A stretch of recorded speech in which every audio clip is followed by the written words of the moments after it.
Niharika produce చేసినటువంటి మూవీకి Peddi cinema shooting లో ఉండగానే రామ్ చరణ్ గారు ఒక వీడియో రూపంలో ఆయన ప్రమోషన్స్ లో పార్టిసిపేట్ చేయడం ఇవన్నీ మనం చూస్తున్నాం. మరి ఇప్పుడు లావణ్య త్రిపాఠి గారు లీడ్ రోల్ లో వహిస్తున్నటువంటి సతీ లీలావతి సినిమా ట్రైలర్ ను కూడా రామ్ చరణ్ గారు రిలీజ్ చేయడం, అంటే చిన్న సినిమాలకు సపోర్ట్ చేసేటువంటి ఉద్దేశంతో స్టార్ హీరోస్ అందరూ కూడా ఈ విధంగా చేస్తున్న సంగతి మనకి తెలిసిందే. మరి లావణ్య త్రిపాఠి గారు దాని రామ్ చరణ్ ట్రైలర్ ని రిలీజ్ చేయడం వెనక ఆనందం వ్యక్తం చేస్తూ ఇంకా సతీ లీలావతి గురించి కూడా కొన్ని కీలక కామెంట్స్ చేశారు.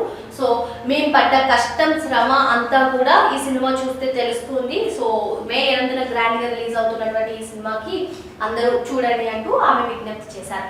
ఏదేమైనప్పటికీ పెళ్ళైన తర్వాత కూడా లావణ్య త్రిపాఠి గారు, అంటే లావణ్య త్రిపాఠి గారి గురించి కూడా నిహారిక కొణిదెల గారు కొన్ని కీలక కామెంట్స్ చేస్తూ ఉంటారు. మా వదిన హోమ్ మేడ్ అంటే ఇంట్లోనే ఎక్కువగా ఉండడానికి ఇష్టపడతారు అని చెప్పి.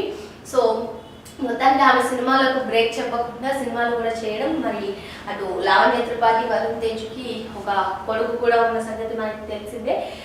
సో ఆ ప్రెగ్నెన్సీ టైంలోనే నాకు చిత్ర బృందం చాలా సపోర్టెడ్గా నిలిచింది ఈ సినిమా షూటింగ్లో అని చెప్పి ఆమె ఆసక్తికర విషయాలు పంచుకున్నారు. మరి లావణ్య త్రిపాఠి గారు నటిస్తున్నటువంటి ఈ సినిమా ఏ విధంగా ఉంటుందో చూడాలంటే మే 8 వరకు ఆగాల్సిందే.